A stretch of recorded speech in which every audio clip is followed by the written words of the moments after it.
So Warren Sharp from @SharpFootball on Twitter or X pinpointed through his film study, through his statistical study over 3 weeks' time, where the Ravens could potentially be at an advantage given what they do well and what they've done consistently, albeit a small sample size through 3 weeks, compared to what Buffalo has gone up against defensively through their first 3 weeks, which was Miami, Arizona, and Jacksonville.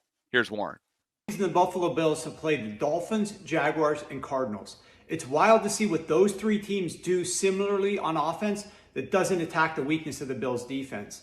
And then what the Baltimore Ravens do on offense, which is going to be completely the opposite. On early downs of the first 3 quarters of the games, the Baltimore Ravens throw the ball outside the numbers on only 38% of their passes. That ranks 30th in the NFL. The average is 48%. Meanwhile, the Cardinals, Jaguars, and Dolphins, they all rank top 10 in percentage of passes which go outside the numbers. Completely different than the way the Baltimore Ravens attack you. In addition, those three teams all rank top 10 in percentage of passes thrown 20-plus air yards. The Baltimore Ravens, they rank dead last. Instead, on early downs in the first half of games, Baltimore is throwing the ball 73% of the time within 5 yards of the line of scrimmage, the number one highest rate in the NFL throwing the ball underneath. Those 3 prior Bills opponents all rank well above average in air yards per attempt. In fact, the Cardinals and Jaguars both rank top 5. The Baltimore Ravens, 30th in air yards per attempt the first 3 quarters per game.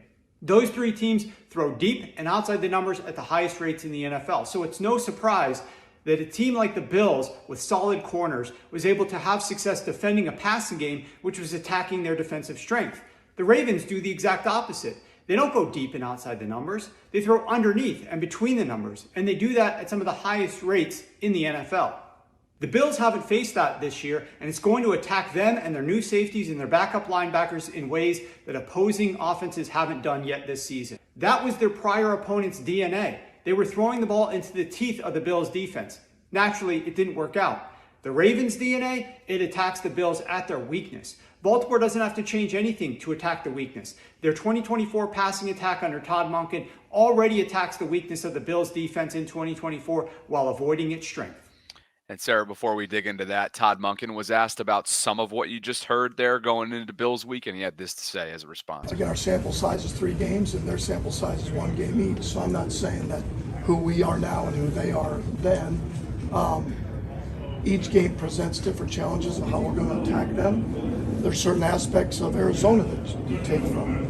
There's certain aspects of Miami, that you like, and there's certain things that, what went on last week and then last year. So there's a number of things we'll take from that, but we certainly have to continue to build on what we've done so far and continue to play clean football.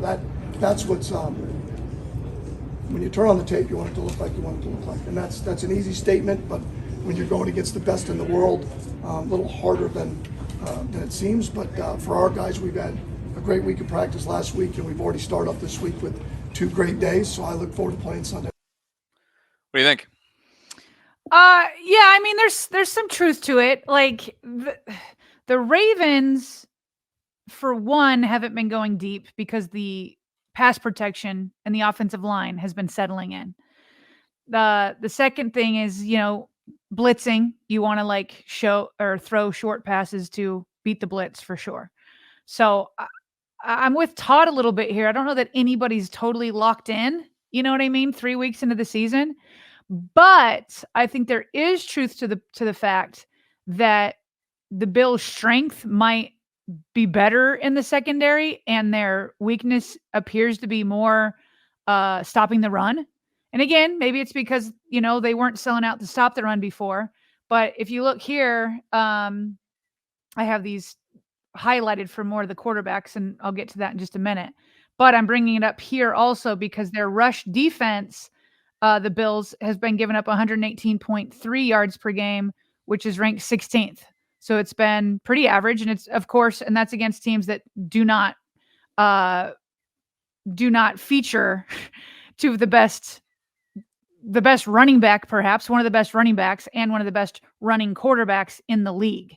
So I do think this is going to be very interesting that we can't define them yet, Yeah. But they also, the Bills defense have not been tested on the ground. Like, and most people are never going to be tested the way the Ravens are going to test you on the ground.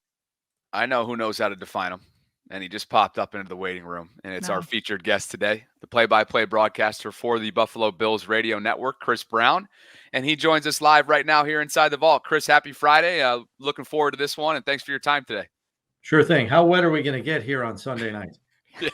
I'm telling you right now, Sarah's in Columbus, first of all, so I'm right down the road from the stadium. I have not seen the sun in what feels like months. So Oh, geez. that might answer your question. It's probably been like 4 days. Bobby may be exaggerating. You want to know why? Like every time we come down there, there's some kind of precip. 2022 was like a misty, damp, like miserable gray day, and I saw the hurricane coming. I'm like, are you kidding me? We're gonna get this again. Right, exactly. So, and hey, I'm from upstate New York too, and you know this as a Western New Yorker.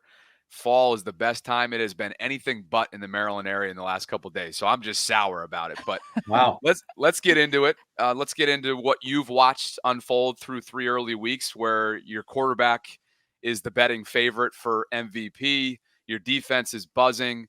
Stephon Diggs is no longer there. There's been a lot of topic and conversation around that, but Josh is being a distributor. There's 10 pass catchers on Monday night and just an all-out stomping of the Jacksonville Jaguars. So how would you best sort of describe the state of the Bills through 3 weeks? I think what is pleasantly surprising is the fact that the passing game and its timing has looked on point. I think that was a big concern going into the season, at least from outside observers, because the only person in the receiver room who had caught a pass from Josh Allen in the regular season game ever before was Khalil Shakir. Everybody else was new.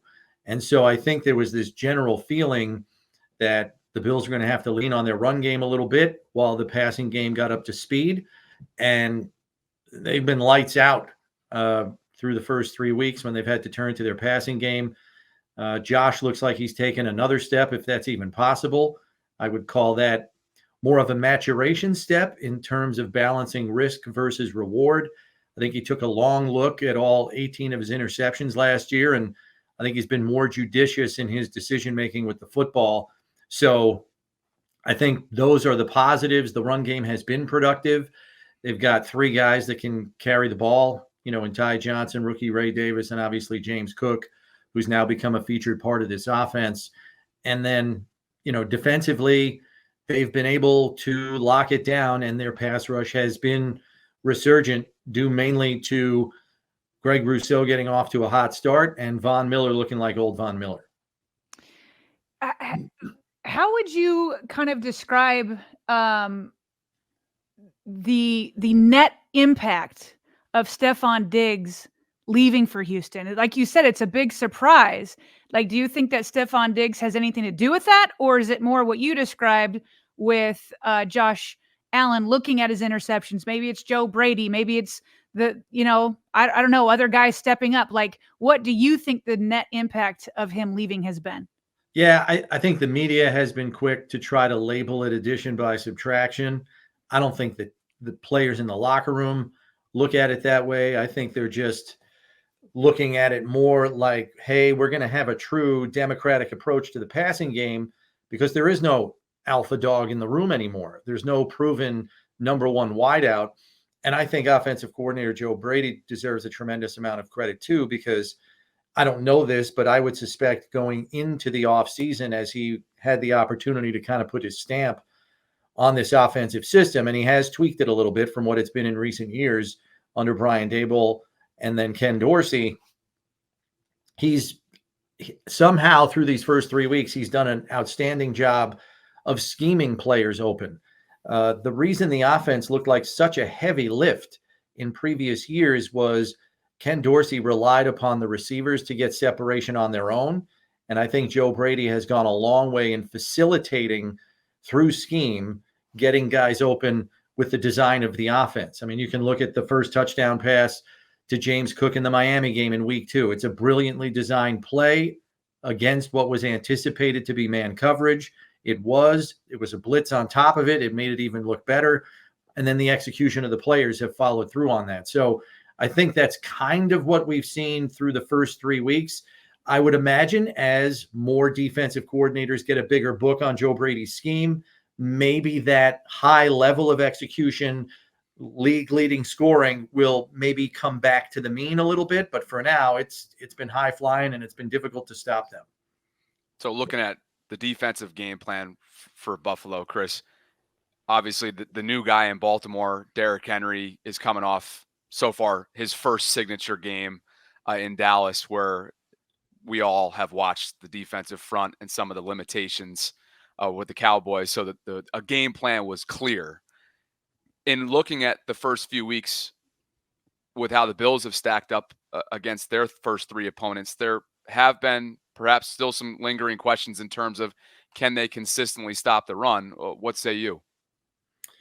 Yeah, I mean, they've been pretty good at it thus far. You know, the Miami run game with all its bells and whistles off the Shanahan tree and a lot of that pre-snap, get your eyes in the wrong place type stuff. They handled that pretty well. And look, this is a much different run game. It's downhill, and it's a 247-pound running back coming at you. If you look historically at the Bills, they've done a good job of keeping Lamar Jackson under wraps in the meetings they've had with him, and they've done a good job if you look at their historical meetings with Derrick Henry. The two of them together is a much different thing. So I'm very curious to see what Sean McDermott and defensive coordinator Bobby Babich have schemed up for them, knowing you've got to take care of both. And that's really the $64 million question. Do you have an answer to have both of those bases covered for a majority of the game to kind of keep them under wraps? You mentioned Von Miller a little while ago. He, even last year, seemed to be still dealing with the issues of that knee injury. What have you seen from him so far this season? Is it looking like he's returning to form? The short answer is yes. The quick twitch ability is back. He is a threat off the edge anytime you're in an obvious passing situation. And what becomes a problem there is Greg Rousseau, fourth-year player, is off to a very good start as well. Granted, all three of his sacks came in week one, but he's threatening the quarterback. He's getting quarterback hits, pressures, things like that. And then you have Ed Oliver in the middle of that defense, who is a penetrating type 3 technique, and you can't double everybody. So they have caused problems here in the early going. I think they're fourth in sacks here after 3 games. They were fourth in the league last year with 54, I want to say. So it's a unit that has history, and now with a fully healthy Von Miller, I think they're a threat every time you get in a third and long situation. You better have easy button answers for your quarterback, or they're going to make life miserable for your QB.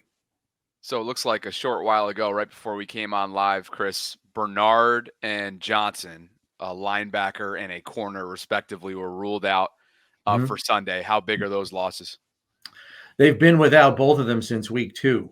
Okay. So fortunately for them, the players that step in behind them to fill those roles are players who have been in the system for several years. Cam Lewis, who's going to play the nickel like he did last week and the week before, is a 5th-year player in this system. He knows it backwards and forwards. And as a matter of fact, he'll play nickel corner in the nickel package, and then when they go to a dime package, he'll go play the third dime safety role. That's how well-versed he is in this scheme. And then for Balin Spector, the guy who's going to step in for Terrell Bernard, they came in together in the same draft class. They've both been going on his 3rd year in this scheme. And even Sean McDermott has said it's not like Balin Spector has done anything wrong to not be in the running for the starting job. His timing has just been bad in terms of injuries. I wouldn't say he's quite as athletic as Terrell Bernard, but he's every bit as instinctive, and he's a little thicker. Terrell Bernard goes 224, 225 pounds.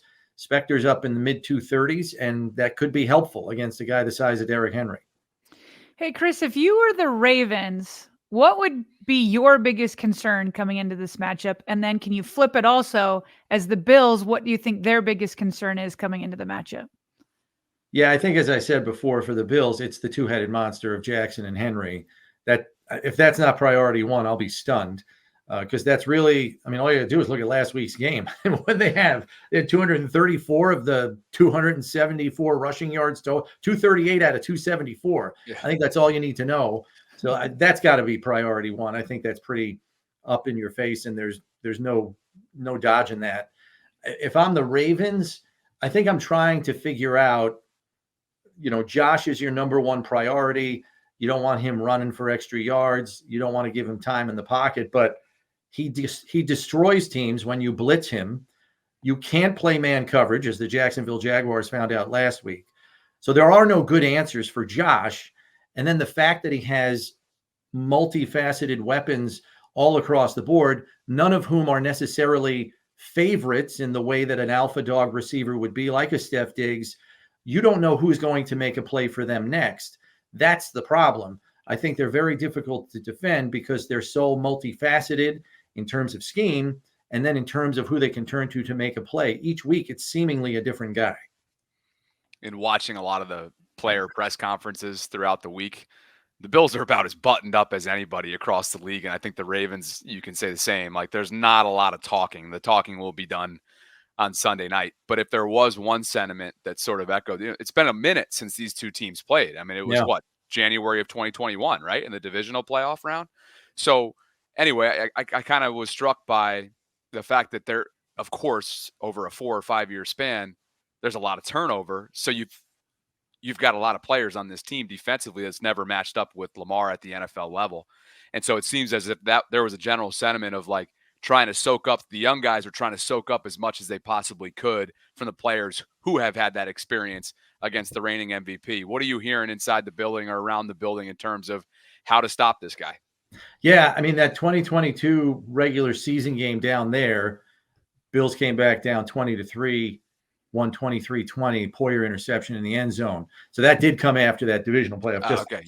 Yes. So there are some younger guys that have faced him that are on this roster. Balin Spector was a rookie. Cam Lewis was there. So I mean, there are enough guys to kind of pass it down, but there is still that shock value. I mean, any player will tell you, you can watch as much film as you want on Lamar Jackson. When you step on a field with him, it's a different animal and requires probably a couple of series of adjustments, because it's like, he's fast, but then he's on the field and he's running past you and you're like, oh, okay, I gotta work on my angle of entry here on the next play if he comes my way. So yeah, there's an adjustment period. I think the general consensus is the best plan is to try your best to be disciplined in your rush lanes, keep Lamar hemmed in the pocket and force him to make plays from there.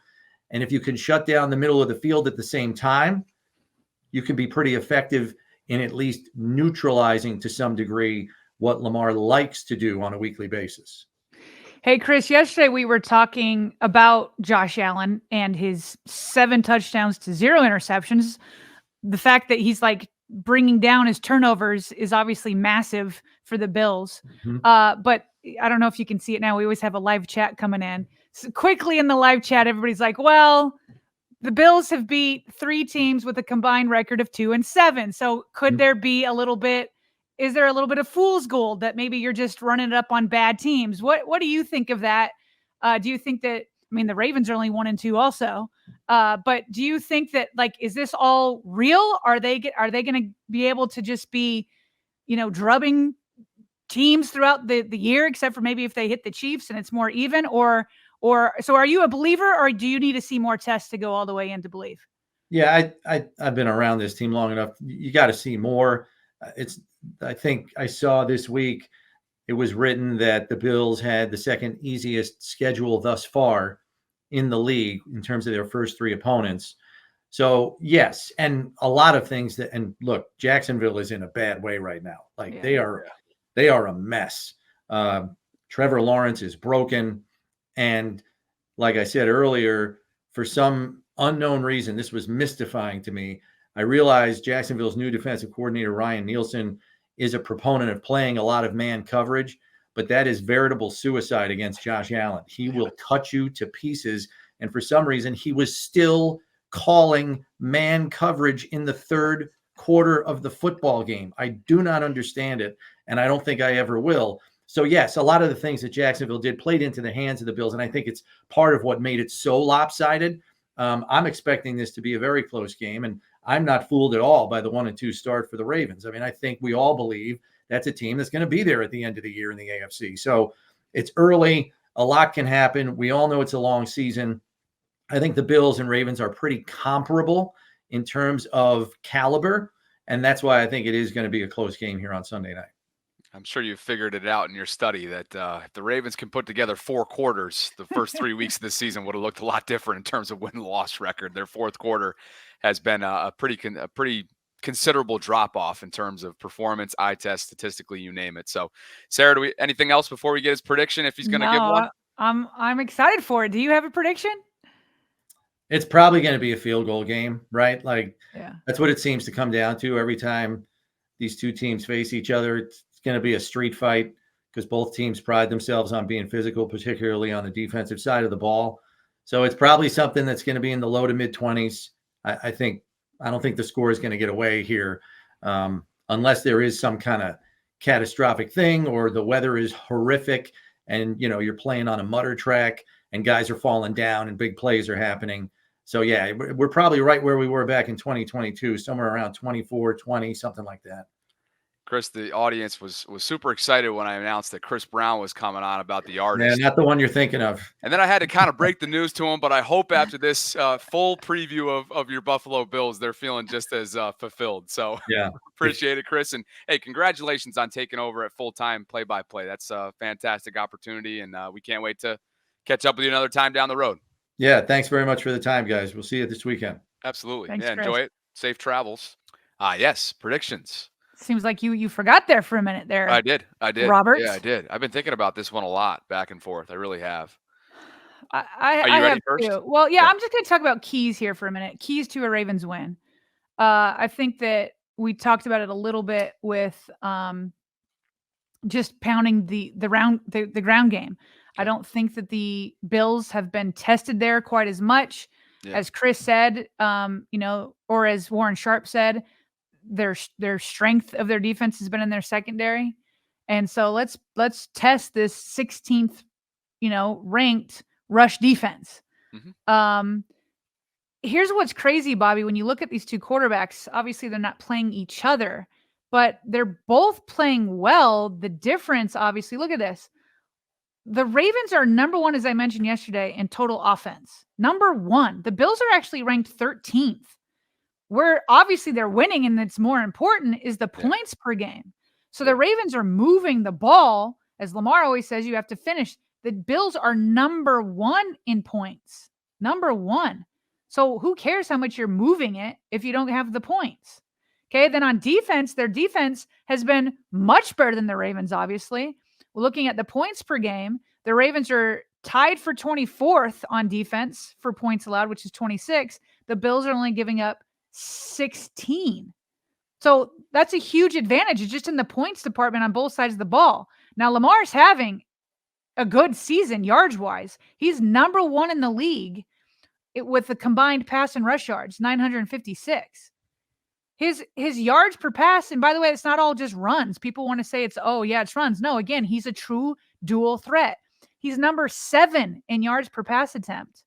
And then he's number 2 in yards per carry at 7.3. Mm-hmm. He's got more yards even passing than Josh Allen. Check this out. Lamar has 702 passing yards. Josh Allen has 634. But Josh has 7 touchdown passes. Lamar has 3. That one I'm not as worried about because if Derrick Henry's around and you're in your, goal line, like you're going to give it to Derrick quite a bit. But again, the idea is like you have to finish drives and you have to score. So I think Lamar is playing well. I think the offense is playing well. They have to finish. So to me, the key is to keep gashing him on the ground. Try not to let Josh get into the game. And you can't let, Von Miller and Rousseau wreck the game. I mean, those are going to be the keys. But I have my prediction. Do you want to give your keys first or do you want to do it all together? I'll say everything I have to say leading into my prediction. So go right ahead. All right, cool. Okay. So if this was a week 13 game, I'd be feeling much better. At this point in time, the Bills have already hit their stride going into week 4. The Ravens have not hit their stride. They have their offensive line to still figure out. They have the fourth quarter to figure out. They have their pass defense to figure out. So with all of that going on, I just don't think they're quite ready for the Bills in week 4, the way I think they would be ready for them in week 12. So I am predicting Bills 28, Ravens 24. Also, and I will say that this plays a part in it, I can't predict 17 wins for the Ravens every single week. Like I just can't do that. And so right now I've predicted 3 in a row. You combine that with just the Bills being hot right now and the Ravens still finding their way. The Ravens can certainly pull it out, but I'm predicting 28-24 Bills. Cool. The audience is not going to be happy with us today. Okay. We're going 2 for here.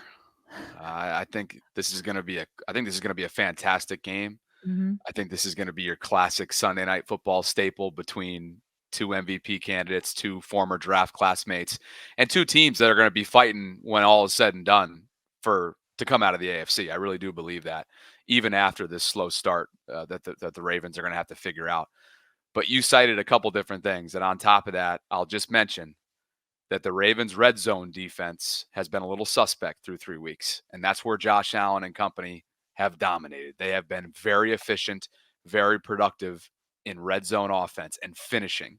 And so along those lines of finishing, until the Ravens show us that they can put together 4 quarters and that they can ultimately, more importantly, that they can sort of overcome this tall task with all of the turnover in staff, the turnover in pass rush production that walked out the door, and some of these busted in coverage, lack of communication assignment type things that's more housekeeping and rhythm and flow to your defense. I have a hard time against an AFC elite that's the hottest team in football right now. I do have a hard time picking the Ravens. So I'll go 28-27. This Voorhees nugget is an interesting one as well when it comes to pass protection. Who is going to fill in there? There's been a lot of different pieces up and down.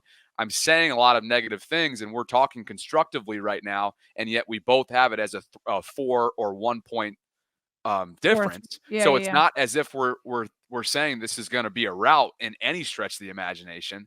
I think this is going to be a classic. It could even go back and forth, but ultimately, I do think the Ravens are going to have some success on the ground, and the Bills have shown that they can be a little bit prone in that department. But 28-27, and we obviously, goes without saying, hope that we are both proven wrong on Sunday night. Yeah, I would love to. And by the way, I've been surprised. There's been a lot more national media picking the Ravens than I had expected. Yeah, Florio so and Florio and Sims, 2 of them. I've seen even like some of the Baltimore Suns, like I thought that like Mike Preston for sure would go for Bills. He picked the Ravens. I've seen some NFL Network. Like there's more people than I expected picking the Ravens.